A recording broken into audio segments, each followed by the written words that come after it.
Fermez les yeux un instant. Essayez de vous rappeler ce que vous avez mangé il y a exactement 3 jours au petit déjeuner. Allez-y, prenez votre temps. Vous souvenez-vous? Et maintenant, essayez de vous rappeler le nom complet de cette personne que vous avez rencontrée la semaine dernière chez votre ami. Vous savez, celle avec qui vous avez discuté pendant 20 bonnes minutes. Son visage est flou, n'est-ce pas? Son nom a complètement disparu. Peut-être vous dites-vous que c'est normal, que c'est juste l'âge, que tout le monde oublie des choses de temps en temps. Mais et si je vous disais que ce n'est pas normal du tout? Que votre cerveau est peut-être en train de rétrécir, littéralement de se contracter 10 fois plus vite qu'il ne le devrait naturellement? Des scientifiques de l'UCLA viennent de découvrir quelque chose de terrifiant. Les personnes qui font une chose précise, une habitude quotidienne que vous considérez probablement comme totalement inoffensive, ont des cerveaux qui paraissent 10 ans plus vieux sur les scanners cérébraux. Pas 5 ans. 10 années complètes de vieillissement accéléré. Et voici la partie qui devrait vous glacer le sang. Plus de 70% des seniors font cette chose chaque jour, convaincus qu'elle est sans danger ou même bénéfique. Une étude japonaise qui a suivi 20 000 personnes pendant 15 années entières a révélé que ceux qui avaient cette habitude avaient 68% plus de risques de développer une démence. 68%. Et le pire dans tout cela, la majorité des médecins n'en parlent même pas à leurs patients parce que cela semble si innocent, si banal, si ordinaire. Je m'appelle Dr Morgan, médecin spécialisé en neurologie préventive et en médecine cognitive du vieillissement depuis 29 ans. J'ai passé presque 3 décennies à étudier comment notre cerveau change après 60 ans, pourquoi certaines personnes restent mentalement vives jusqu'à 90 ans tandis que d'autres glissent dans la confusion des 65, et surtout, quelles habitudes quotidiennes accélèrent ou ralentissent ce processus. Aujourd'hui, installez-vous confortablement, prenez une profonde inspiration et imaginez que nous sommes assis ensemble dans mon cabinet médical. La lumière est douce, apaisante. Une tisane chaude fume doucement sur la table entre nous. Et nous avons tout le temps nécessaire pour parler de quelque chose qui pourrait littéralement sauver votre esprit, préserver vos souvenirs et vous permettre de rester vous-même pour les 2 ou 3 prochaines décennies. Je vais vous révéler 7 habitudes apparemment innocentes qui détruisent silencieusement votre cerveau, expliquant exactement pourquoi elles sont si dangereuses après 60 ans et surtout comment les remplacer par des comportements qui protègent, nourrissent et même régénèrent vos neurones. Ce ne sont pas des théories, ce ne sont pas des opinions. Ce sont des faits médicaux validés par des décennies de recherche neurologique, testés sur des centaines de milliers de personnes et que j'ai personnellement constaté dans ma pratique clinique. Mais d'abord, posez-vous ces questions avec une honnêteté brutale. Avez-vous remarqué que vous oubliez plus souvent les noms, les dates, les détails que vous auriez retenus sans effort il y a 10 ans? Vous arrive-t-il d'entrer dans une pièce et d'oublier complètement pourquoi vous y êtes allé? Cherchez-vous vos mots plus fréquemment, ce mot précis qui est sur le bout de votre langue mais refuse de sortir? Vous sentez-vous parfois mentalement embrouillé, comme si votre esprit était enveloppé dans un brouillard épais? Si vous avez répondu oui à l'une de ces questions, votre cerveau vous envoie des signaux d'alarme. Mais avant de paniquer, comprenons ensemble ce qui se passe réellement dans votre tête après 60 ans. Votre cerveau n'est pas un organe figé, statique. C'est un tissu vivant, dynamique, qui se remodèle constamment dans un processus que nous appelons la neuroplasticité. Chaque pensée que vous avez, chaque souvenir que vous formez, chaque compétence que vous apprenez crée de nouvelles connexions entre vos neurones. Ces connexions, appelées synapses, sont comme des autoroutes d'information dans votre cerveau. Quand vous êtes jeune, vous créez de nouvelles autoroutes plus vite que les anciennes ne se dégradent. Mais après 60 ans, quelque chose change. Le volume de votre cerveau commence à diminuer naturellement d'environ 0,5% par an. Cela ne semble pas beaucoup, mais en 20 ans, c'est 10% de votre masse cérébrale qui disparaît. Votre hippocampe, ce centre de mémoire crucial en forme de cheval de mer, rétrécit particulièrement vite. Votre cortex préfrontal, responsable de la planification, de la prise de décision et du contrôle des impulsions, s'amincit progressivement. La substance blanche, ces câbles qui connectent les différentes régions de votre cerveau, commence à se détériorer. Mais voici ce que la plupart des gens ne comprennent pas. Ce rétrécissement n'est pas inévitable. Ce n'est pas une sentence de mort cognitive. C'est un processus qui peut être ralenti, arrêté et même inversé selon vos choix de vie quotidiens. Certaines habitudes protègent dans votre cerveau, le nourrissent, stimulent la création de nouveaux neurones. D'autres habitudes accélèrent dramatiquement le déclin, tuant vos cellules cérébrales plus vite que votre corps ne peut les remplacer. Parlons maintenant franchement des erreurs catastrophiques que la majorité des seniors commettent, sans même le réaliser, des habitudes si profondément ancrées dans leur routine qu'elles ne les questionnent jamais. La première habitude destructrice, celle qui me brise le cœur parce que je la vois chez presque tous mes patients, la sédentarité, particulièrement le fait de sauter la marche matinale. Vous pensez peut-être, mais docteur Morgan, je ne suis pas complètement inactif, je fais des choses dans la maison, je jardine parfois, mais écoutez-moi attentivement, l'Université de Colombie-Britannique a suivi 6000 adultes de plus de 65 ans pendant 8 années complètes. Les résultats étaient stupéfiants. Les personnes qui marchaient moins de 4000 pas par jour avaient des volumes d'hippocampe 23% plus petits que les marcheurs actifs. 23%. Votre hippocampe est votre centre de mémoire. Quand il rétrécit, vous commencez par oublier où vous avez mis vos clés. Puis vous oubliez les noms, puis les visages, puis des pans entiers de votre histoire personnelle. Mais voici ce qui a vraiment choqué les chercheurs. Ce n'est pas une question d'exercice intense. Vous n'avez pas besoin de courir des marathons ou de soulever des poids lourds. La magie se produit avec seulement 30 minutes de marche modérée quotidienne. Quand vous marchez, votre cœur pompe plus de sang riche en oxygène vers votre cerveau. Ce flux sanguin accru déclenche la libération d'une protéine miraculeuse appelée BDNF, le facteur neurotrophique dérivé du cerveau. Pensez au BDNF comme à de l'engrais miracle pour vos cellules cérébrales. Sans lui, vos neurones meurent littéralement plus vite que votre corps ne peut les remplacer. Une étude de Stanford a découvert quelque chose de fascinant. Le moment de la journée où vous marchez fait une énorme différence. Les personnes qui marchèrent le matin, dans les 2 heures suivant le réveil, avaient 40% moins d'accumulation de plaques bêta-amyloïdes que celles qui faisaient de l'exercice l'après-midi. Ces plaques bêta-amyloïdes sont exactement les protéines toxiques qui s'accumulent dans les cerveaux des patients Alzheimer. La lumière du soleil matinal qui frappe vos yeux règle votre rythme circadien, ce qui aide votre cerveau à se nettoyer des protéines toxiques pendant la nuit. Pour obtenir un bénéfice maximal, marchez à un rythme où vous pouvez parler mais où vous préféreriez ne pas le faire. Ce point optimal augmente le flux sanguin vers votre cortex préfrontal de 35%. Ajoutez de la variété à votre parcours car la nouvelle stimulation visuelle crée de nouvelles voies neurales. Si vos genoux ou vos hanches vous posent d'autres problèmes, essayez de marcher dans une piscine. La résistance de l'eau augmente en réalité les bénéfices cérébraux de 20% selon des recherches de l'Université de Caroline du Sud. La deuxième habitude destructrice va vous choquer parce que c'est quelque chose que votre médecin a peut-être même recommandé. Prendre régulièrement des somnifères. Ces petites pilules qui promettent un sommeil paisible pourraient vous mettre sur la voie rapide vers la perte de mémoire. Une étude de Harvard qui a suivi 10 000 seniors pendant 7 ans a lâché une bombe sur la communauté médicale. Les personnes qui prenaient des médicaments pour dormir comme le zolpidem ou même des somnifères en vente libre contenant de la diphénhydramine pendant plus de 3 mois avaient 50% plus de risque de développer une démence et si elles les prenaient pendant 3 ans ou plus, ce risque grimpait à 80%. Voici pourquoi cela se produit et c'est crucial que vous compreniez, les médicaments pour dormir ne vous donnent pas un vrai sommeil, ils vous sédatent. Il y a une différence énorme. Le vrai sommeil a des stades spécifiques où votre cerveau se lave littéralement. Pendant le sommeil profond, vos cellules cérébrales rétrécissent de 60%, permettant au liquide céphalorachidien de rincer les protéines toxiques. Les médicaments pour dormir suppriment ces cycles de nettoyage. C'est comme ne jamais sortir les poubelles. Finalement, votre maison devient invivable. Votre cerveau devient inutilisable. Le docteur Matthew Walker de UC Berkeley a étudié les scanners cérébraux de personnes utilisant des somnifères versus des dormeurs naturels. Les utilisateurs de somnifères avaient 45% moins de sommeil à ondes lentes, le stade où se produit la consolidation de la mémoire. Ils avaient aussi 70% moins de sommeil paradoxal, où se produisent le traitement émotionnel et la créativité.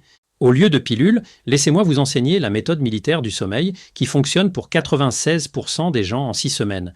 Premièrement, refroidissez votre chambre à 19 degrés Celsius. Votre cerveau doit baisser de 2 degrés pour initier le sommeil. Prenez une douche ou un bain chaud 90 minutes avant le coucher. Quand vous sortez, votre température corporelle chute, déclenchant la somnolence. Mangez 2 kiwis 1 heure avant le coucher. Je sais que cela semble bizarre, mais dit ici, mais l'université médicale de Taipei a découvert que cela augmente la durée du sommeil de 13% et la qualité du sommeil de 42%. Les kiwis contiennent de la sérotonine et des antioxydants qui régulent les cycles de sommeil. La technique de respiration 4-7-8 endort la plupart des gens en 3 minutes. Inspirez pendant 4 secondes, retenez pendant 7, expirez pendant 8.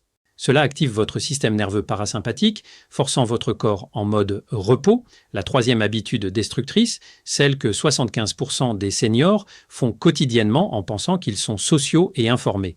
Regardez plus de 4 heures de télévision par jour. Votre télévision pourrait dévorer votre cerveau plus vite que n'importe quelle maladie. L'Université de Londres a étudié 3500 adultes de plus de 50 ans pendant 6 ans, suivant leurs habitudes télévisuelles et leur déclin cognitif.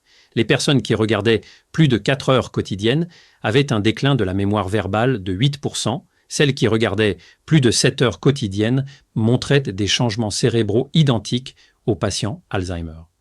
Leur cerveau commençait littéralement à montrer les mêmes patterns de détérioration. La télévision met votre cerveau dans un état passif pire que le sommeil. Quand vous dormez, votre cerveau est incroyablement actif, traitant les souvenirs et nettoyant les toxines. Quand vous regardez la télévision, vos ondes cérébrales ralentissent à presque rien. C'est comme mettre votre cerveau dans le coma pendant que vous êtes éveillé. Les chercheurs appellent cela le sédentarisme cognitif. Et c'est plus dangereux que l'inactivité physique. Le type de contenu compte énormément. Les programmes d'actualité sont les pires contrevenants. Une étude sur 14 000 personnes a trouvé que regarder des actualités négatives pendant seulement 14 minutes augmentait les marqueurs d'anxiété de 67% et le cortisol de 43%. L'élévation chronique du cortisol tue littéralement les neurones dans votre hippocampe. Mais voici le vrai problème. Ce n'est pas seulement ce que vous regardez, c'est comment vous regardez. Le visionnage boulimique est exponentiellement pire que l'espacement des visionnages. Quand vous regardez plus de 2 épisodes d'affilée, votre cerveau cesse de former des souvenirs distincts. Tout se brouille ensemble. Si vous devez regarder la télévision, portez des lunettes bloquant la lumière bleue qui filtrent au moins 90% des longueurs d'onde bleues. Les lunettes à 20 € de la pharmacie ne fonctionnent pas. Vous avez besoin de lentilles ambrées ou oranges qui font paraître tout jaune. Remplacez le visionnage passif par des activités interactives. Les jeux vidéo, étonnamment, sont meilleurs que la télévision. Les études montrent que les jeux stratégiques augmentent le volume de matière grise de 12% en seulement 6 mois. La quatrième habitude destructrice est quelque chose que vous avez probablement fait ce matin sans y penser à 2 fois, manger des aliments transformés au petit déjeuner. Ce bol de céréales d'apparence innocente ou cette tartine de confiture empoisonne littéralement votre cerveau chaque matin. Le Rush University Medical Center a suivi 5000 adultes pendant 5 ans, suivant leurs habitudes de petit déjeuner et leurs fonctions cognitives. Les personnes qui mangeaient des aliments transformés au petit déjeuner avaient un taux de déclin cognitif 28% plus rapide. Voici ce qui se passe dans votre cerveau quand vous mangez un petit déjeuner transformé. Les sucres raffinés font grimper votre glucose sanguin de 200% en 30 minutes.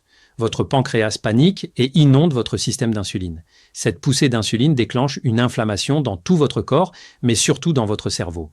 L'inflammation endommage la barrière hémato-encéphalique, le bouclier protecteur qui garde les toxines hors de votre tissu cérébral. Une fois cette barrière compromise, les métaux lourds, les bactéries et les protéines inflammatoires inondent votre cerveau. Le docteur Suzanne de la Mount de Brown University appelle Alzheimer le diabète de type 3 à cause du lien étroit entre la consommation de sucre et la dégénérescence cérébrale. Le petit déjeuner parfait protégeant le cerveau contient 3 éléments. Premièrement, vous avez besoin de graisses oméga 3 qui reconstruisent vos membranes neuronales endommagées tout au long de la journée. Le saumon sauvage, les sardines ou le maquereau sont idéaux. Deuxièmement, vous avez besoin de choline pour la production de neurotransmetteurs. Les œufs sont la meilleure source. L'étude Framingham Heart a trouvé que les personnes qui mangeaient des œufs quotidiennement avaient 47% de meilleures performances cognitives. Troisièmement, vous avez besoin d'antioxydants pour combattre l'inflammation. Les myrtilles contiennent des anthocyanines qui traversent la barrière hémato-encéphalique et protègent directement les neurones. La 5e habitude destructrice est si commune que 90% des seniors en sont coupables chaque jour, respirer par la bouche. Vous le faites probablement en ce moment sans vous en rendre compte. La respiration buccale détruit silencieusement votre cerveau et la plupart des gens n'ont aucune idée qu'ils le font même. L'université de Nagoya au Japon a étudié les scanners cérébraux de respirateurs buccaux chroniques versus respirateurs nasaux. Les respirateurs buccaux avaient 20% moins de matière grise dans leur cortex préfrontal et 30% d'activité réduite dans leur hippocampe. Leur cerveau était littéralement plus petit et moins actif. Quand vous respirez par la bouche, vous contournez un système de filtration incroyable. Votre nez produit de l'oxyde nitrique, une molécule qui augmente l'absorption d'oxygène de 18%. Sans lui, votre cerveau reçoit moins d'oxygène à chaque respiration. Sur des années, ce déficit en oxygène fait mourir prématurément les neurones. C'est comme étouffer lentement vos cellules cérébrales. La respiration buccale change aussi dramatiquement votre architecture du sommeil. Des chercheurs de Stanford ont trouvé que les respirateurs buccaux obtiennent 60% moins de sommeil paradoxal et 70% moins de sommeil profond. Rappelez-vous, ce sont les stades où votre cerveau nettoie les protéines causant Alzheimer. Voici comment vous réentraîner à respirer par le nez. Commencez par l'exercice de posture de langue. Votre langue devrait reposer contre le palais de votre bouche, pas le fond. La pointe devrait toucher juste derrière vos dents de devant. Cette position ferme naturellement votre bouche et ouvre vos passages nasaux. Pratiquez cela pendant 2 minutes chaque heure pendant l'éveil. Avant le coucher, utilisez du ruban pour la bouche. Je sais que cela semble effrayant, mais c'est complètement sûr et incroyablement efficace. Utilisez du ruban médical en papier, placez une petite bande verticalement sur vos lèvres, votre corps ne vous laissera pas suffoquer. La 6e habitude destructrice implique quelque chose dans votre cuisine que vous utilisez tous les jours. Cuisinez avec les mauvaises huiles. Ces huiles végétales dans votre garde-manger font littéralement frire vos cellules cérébrales. Quand des chercheurs de Temple University ont nourri des souris d'huile de canola pendant 6 mois, leurs cerveaux ont montré des dommages de type Alzheimer. Ils avaient augmenté les plaques amyloïdes, endommagé les neurones et performé 60% moins bien aux tests de mémoire. Les mêmes huiles qu'on vous dit être saines pour le cœur détruisent votre cerveau. Voici la science terrifiante. Quand vous chauffez des huiles végétales comme le canola, le maïs, le soja ou le tournesol, elles créent des composés appelés aldéhydes. Ces aldéhydes sont 200 fois plus toxiques que la fumée de cigarette. Ils pénètrent la barrière hémato-encéphalique et déclenchent une inflammation massive. Les acides gras oméga 6 dans ces huiles rivalisent avec les acides gras oméga 3 pour l'espace dans vos membranes cellulaires. Le ratio idéal est 1 pour 1. L'Américain moyen consomme 20 pour 1 en faveur d'oméga 6. Ce déséquilibre déclenche une inflammation cérébrale chronique. Voici quoi utiliser à la place. L'huile d'olive extra vierge est de l'or liquide pour votre cerveau, mais seulement si vous l'utilisez correctement. Ne la chauffez jamais au-dessus de 160 degrés. Pour la cuisson à haute température, utilisez de l'huile de coco, du beurre nourri à l'herbe ou du ghee. L'huile de coco mérite une mention spéciale. Elle contient des triglycérides à chaîne moyenne qui se convertissent directement en cétone, la source de carburant préférée de votre cerveau. Oxford University a donné aux patients Alzheimer seulement 2 cuillères à soupe d'huile de coco quotidiennement. Après 6 mois, ils ont montré 20% d'amélioration dans les scores cognitifs. Et maintenant, l'habitude destructrice numéro 1, qui a choqué même les chercheurs qui l'ont découverte. L'isolement social et la solitude. C'est le démon dont personne ne parle, mais il détruit les cerveaux plus vite que tous les autres facteurs combinés. L'Université de Floride a étudié 12 000 seniors pendant 10 ans. Ceux qui se sentaient seuls avaient un risque accru de démence de 105%. Pas 5%, pas 50%, 105%. Votre risque plus que double. Cette étude japonaise que j'ai mentionnée plus tôt, le risque accru de 68% venait de manger seul régulièrement, ce qui est un marqueur d'isolement social. La solitude change littéralement la structure de votre cerveau. Des chercheurs de Harvard ont scanné les cerveaux de personnes seules versus socialement connectées. Les cerveaux solitaires avaient des volumes de matière grise plus petits dans les régions contrôlant l'émotion et la mémoire. Là, quand vous êtes seul, votre cerveau l'interprète comme une menace de survie. Votre amygdale, le centre de la peur, devient hyperactive. Elle inonde votre système de cortisol et de cytokines inflammatoires 24 heures sur 24, 7 jours sur 7. Cette réponse au stress chronique tue les neurones dans votre hippocampe 50% plus vite que le vieillissement normal. Votre cerveau se mange littéralement lui-même quand vous êtes seul. Les dommages arrivent vite. University College London a trouvé qu'un seul mois d'isolement social causait un déclin cognitif mesurable chez des adultes sains. Leur vitesse de traitement a chuté de 16%. Leur fonction exécutive a diminué de 23%. Ces changements se sont produits en 30 jours. Voici la science de pourquoi la connexion sociale protège votre cerveau. Quand vous avez des conversations significatives, votre cerveau libère de l'ocytocine et de la dopamine. Ces neurotransmetteurs déclenchent la production de BDNF, faisant croître de nouvelles cellules cérébrales. Les interactions sociales complexes activent plusieurs régions cérébrales simultanément, créant une réserve cognitive. Cette réserve protège contre la démence, même si vous développez la pathologie d'Alzheimer. Voici comment combattre l'isolement efficacement. Rejoignez un groupe qui se réunit hebdomadairement autour d'un intérêt partagé. Club de lecture, groupe de marche, organisation bénévole ou club de loisirs fonctionnent parfaitement. La clé est l'interaction régulière, programmée avec les mêmes personnes. La familiarité construit des connexions plus profondes avec le temps. Le bénévolat est l'étalon or pour la protection cérébrale. Il combine interaction sociale, but et stimulation cognitive. Les bénévoles ont 40% de taux de démence plus bas que les non-bénévoles. Enseigner ou encadrer fournit le plus de bénéfices parce qu'expliquer des concepts à d'autres renforce vos propres voies neurales. Si vous êtes extrêmement isolé, commencez petit. Appelez une personne aujourd'hui, pas un texto, un vrai appel téléphonique. Votre centre de la voix a besoin d'activation. Demain, appelez quelqu'un d'autre. Construisez de l'élan graduellement. Rejoignez un chœur ou un groupe de chant. Chantez avec d'autres combine interaction sociale, exercice de respiration et défis cognitifs. Mes amis, ces 7 habitudes sont les routes les plus rapides vers la démence. Mais voici l'espoir. Chacune est réversible. Votre cerveau a une plasticité incroyable, ce qui signifie qu'il peut guérir et former de nouvelles connexions à tout âge. Commencez avec juste un changement cette semaine. Choisissez l'habitude qui semble la plus facile à corriger et concentrez-vous là-dessus. Une fois que cela devient automatique, ajoutez-en une autre. La chose la plus importante à retenir est que la démence n'est pas inévitable. Ce n'est pas juste de la malchance ou de mauvais gènes. Les choix de mode de vie que vous faites aujourd'hui impactent directement votre cerveau demain. Chaque marche que vous faites, chaque repas sain que vous mangez, chaque conversation significative que vous avez construit littéralement une réserve cognitive. Ne attendez pas que les symptômes apparaissent. À ce moment-là, des dommages significatifs se sont déjà produits. Commencez à protéger votre cerveau aujourd'hui. Votre futur vous remerciera quand vous serez encore vif, indépendant et profitant de la vie dans vos 80 ans et au-delà. Le pouvoir est entre vos mains. Je suis le Dr Morgan et je serai toujours là pour vous accompagner vers une santé consciente et une longévité sereine.